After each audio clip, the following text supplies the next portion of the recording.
Yes, Lord God, hallelujah. Pumili ka, Panginoon, sa yes. Mga kapatid sa Panginoon, patuloy po tayo sa diwa,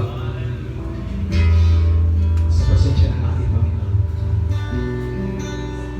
Sa oras na ito, wala po tayong ibang itataas. Wala tayong sasampay. Kundi ang dakilang Diyos, ang nag-iisang Diyos.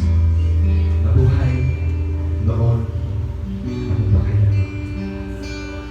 So mga kapatid, i-encourage ko ang bawat isa.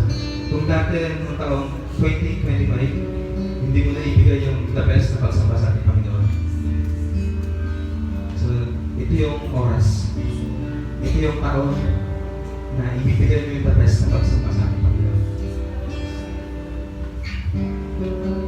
Kung dati, try ka, hindi mo ma-feel yung presence of the Lord.